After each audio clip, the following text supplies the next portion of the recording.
안녕하세요. 반갑습니다. 자, 종합소득세 오늘 네 번째 시간인데요. 요즘 날씨도 그렇고 공부하시는데 효율적으로 수업이 안 되고, 그죠? 집중력 떨어지고 어렵습니다. 이 시기는, 자연의 순리에 그냥 따라가야 되니까, 많은 시간 투자할 수는 없으니까, 그냥 꾸준히 끊임없이 그냥 한번 들러본다. 이럴 생각을 하시고, 힘들지만 얼마 안 남았으니까 끝까지 전력 질주하시기 바랍니다. 자, 그렇다면 오늘 이제 8번부터 들어갈 건데요. 한번 점검해 보죠. 1번 소득세법상 부동산 임대사업에 관한 설명으로 틀린 거 그랬어요. 1번 국내에 소재하는 논이나 밭, 농지잖아요. 논이나 밭을 작물 생산에 이용하게 함으로써 발생하는 소득, 논이나 밭, 농지를 작물 생산, 농사짓게 하고 받는 대가는 임대업의 소득이지만 세금을 부과하지 않겠다, 비과세한다, 맞아요. 그런데 농지를 임대해 줬는데 임차인이 농지의 용도를 벗어나서 다른 목적으로 사용하고 있다면 그것은 임대인은 과세를 합니다. 임차인이 어떤 용도로 사용하느냐에 따라서 비과세, 과세가 결정된다. 그래서 임차인이 농사짓고 있다. 그래서 받는 대가만 임대인은 비과세다. 이 얘기입니다. 다음 2번. 미등기 부동산. 여러분, 부동산은 미등기 부동산을 임대를 하든 등기된 부동산을 임대하든 중요한 건 다른 사람한테 사용하게 하고 대가를 받는 것은 사업소득, 임대업의 사업소득에 해당한다. 맞습니다. 등기업 따지지 않죠. 미등기 부동산 취득했어도 취득세 내고, 미등기 부동산 쓰고 있어도 재산세 내고, 미등기 부동산 임대에서 발생한 소득, 임대소득으로 과세, 미등기 부동산을 양도했다. 그래도 양도소득세 과세죠. 그래서 2번 맞고요. 3번 본인과 배우자가, 즉 부부가 각각 국내 소재 주택을 소유하고 있다는 얘기는 본인도 주택, 배우자도 주택. 그럼 부부가 한 세대에 주택 몇 개, 두 개. 왜? 합산하니까. 합쳐서 과세한다는 얘기가 아니라 1세대 1주택자냐 아니냐를 판단할 때는 부부는 합산을 해서 주택수 계산해요. 그래서 이를 합산하지 아니하고 각 거주자별로 남편 따로, 부인 따로 소유주택을 기준으로 주택임대에서도 비과세 대상인 1주택 여부를 판단한다. 틀렸습니다. 왜요? 거주자별 각각 이 얘기는 남편 따로, 부인 따로 주택세를 따로따로 계산하는 게 아니라 뭐예요? 합산한다고 그랬죠. 그죠? 그래서 이를 부부가 합산을 합쳐서 주택이 하나냐 두 개냐 계산한다. 이 결론은 남편도 주택, 부인도 주택이 있으면 1세대에 2주택이니까 1세대 1주택자가 아니잖아요. 비과세 받을 수 없다는 얘기죠. 그래서 틀렸고, 4번 공동소유주택은 앞에서 다뤘었죠. 지분이 무한자, 높은 자, 많은 자, 이 사람이 주택수 계산에 포함시켜요.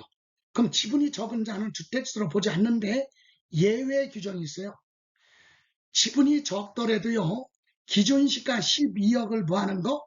초과하는 고가주택이죠. 고가주택의 지분을 30%를 초과해서 소유하고 있는 자는 지분이 적을지라도 주택수 계산에 포함을 해서 비과세 여부를 판단한다. 그러면 맞습니다. 그러니까 10억을 초과하지 않는 주택이라면 지분이 많은 자 소유 주택으로 보는데 12억 초과하는 고가주택에 30% 초과해서 비율을 소유하고 있다면 지분이 적을지라도, 자, 60% 40% 가지고 있어서 지분이 적더라도 주택수에 포함이 된다. 맞습니다. 또는 또 하나가 있어요. 지분이 적어도 주택의 1년 동안의 총 수익 금액이 연간 600만 원 이상이 되면 지분이 적어도 주택수에 포함하는 예외 규정이 있습니다. 그래서 4번 맞고요. 5번 해당 부동산 임대사업과 관련하여 임대사업에 관련해서 해당 자산의 손실로 인해서 발생하는 무슨 차익? 보험 차익. 여러분 보험 차익이 뭐죠? 자, 상가 임대 사업을 할 때는 많은 사람이 출입하다 보니까 화재 위험이 높아요. 그래서 법에 강제적으로 화재보험에 가입해야 돼. 그래서 화재보험에 가입을 했어요. 근데 실제로 그 부동산 임대사업은 부동산에 화재가 발생했어요. 그래서 고의성이 없기 때문에 화재에 진압을 했고 보험회사로부터 보험금을 1억을 지급받았다고 가정해봐요. 1억을 받아가지고 화재가 발생하는데 복구하는 데 들어간 비용, 복구 비용이 8천만 원 지출했어요. 보험회사로부터 보험금 1억 받아갖고 화재가 발생하는데 복구하는 비용이 8천만 원 지출했다면 남는 거 2천만 원은 총수익 금액으로 들어가서 소득세 과세하겠다 이 얘기예요. 그걸 우리는 보험 차익 이렇게 얘기합니다. 보험금 받은 것 중에서 손실 부분을 복구하고 남는 금액이 있으면 수익으로 잡겠다. 그래서 맞습니다. 이렇게 해서 틀린 건 3번에서 틀렸습니다. 다음. 자, 이번에는 9번 소득세법상 부동산 임대사업에 임대한 경우 발생하는 소득에 관한 설명으로 틀린 것. 단 아래 주택은 상시 주거용 주택으로 사용하고 있다 그랬어요. 1번 주택 한 채만 소유하고 있는 거주자가 과세기간 종료일 현재 기준시가 15억에 해당하는 주택을 기준시가 12억을 초과하잖아요. 그러면 고가주택이네. 주택 하나 가지고 있는데 고가주택이에요. 그런데 이런 해당 주택을 전세를 받고 전세금을 받고 임대하여 얻는 소득에 대해서는 고가주택이라도 소득세가 과세되지 않는다 그러면 맞습니다. 그런데 매년 여기서 질문 많이 들어. 이게 실제로 출제됐던 지문이거든요.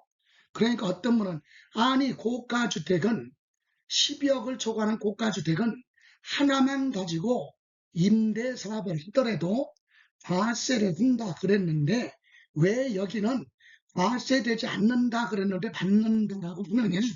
전세니까 그래요. 전세는 월소득이 없어요. 임대료 받는 게 없잖아요.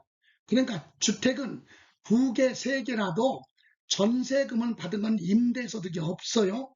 그래서 전세금에 받은 거에 대해서는 3주택 이상 소유자의 전세금에 대해서는 안주 임대로 계산하는데 총수익 금액이 전세보증금 합계가 3주택 이상이면서 보증금 합계가 3억을 초과할 때는 월 임대소득이 없으니까 안주 임대로 계산해서 과세를 하는 겁니다. 근데 여기는 주택이 하나잖아요. 2개까지도 안주 임대로 계산 안 해요. 3주택부터 하니까. 그러니까 여기는 주택 하나인데다가 전세니까 임대소득이 발생 월세가 아니니까 월소득이 없고 그 과세 안 하죠. 안주 임대로 계산도 안 하고 맞습니다. 그럼 2번 주택 2채를 소유하고 있는 거주자가 하나는 월세 계약으로 나머지 하나는 전세예요. 그럼 2주택이잖아요.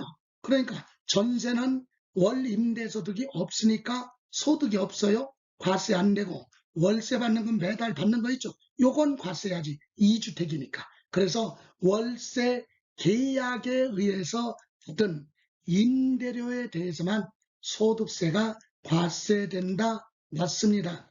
전세계약 체결한 건 월 임대소득이 없어요. 그럼 2주택이니까 안주임대로도 계산 안 하네. 3주택부터니까. 그죠? 예, 그래서 월세 받은 것만 과세하겠다. 했습니다. 3번 거주자의 보유주택수 계산함에 있어서 다가구 주택은 한 개의 주택으로 봅니다. 물론 구분 등기가 됐다면 각각 주택으로 계산하죠. 맞습니다. 4번 주택 임대로 인해서 얻는 과세 대상 소득은 임대사업은 사업이죠. 당연히 사업소득이야. 그러면 종합소득금액에 합치는 거죠. 이자소득, 배당소득, 사업소득, 근로소득, 연금소득, 기타소득 합산하잖아요. 종합소득으로. 맞습니다. 다만 이와 비슷한 게 있어요. 주택 임대사업으로 인해서 발생한 총수익 금액이 2천만 원 이하인 주택 임대소득은 종합소득으로 합산해서 과세할 수도 있고, 그거 따로 떼어서 분리과세 둘 중에 하나를 납세자가 선택할 수 있다. 근데 지금은 2천만 원 이하 그런 단서가 없잖아요. 그죠? 그래서 주택 임대로 발생하는 소득은 사업소득이니까, 그죠? 종합소득으로 원칙이 과세 묻습니다.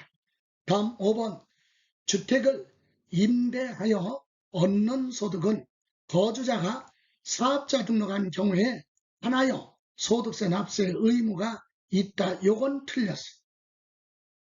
사업자 등록 여부에 관계없이 임대사업자 등록을 했느냐 안 했느냐 여부에 관계없이 과세합니다. 다만 별도로 임대사업자 등록을 안 했으면 총수익금액의 1000분의 2에 해당하는 가산세가 별도로 부과되죠. 그래서 5번이 틀렸습니다. 그죠? 예.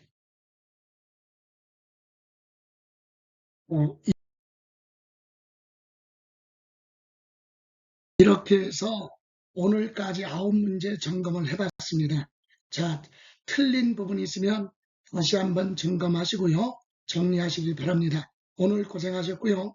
내일 이 시간에 뵙겠습니다. 고생하셨습니다.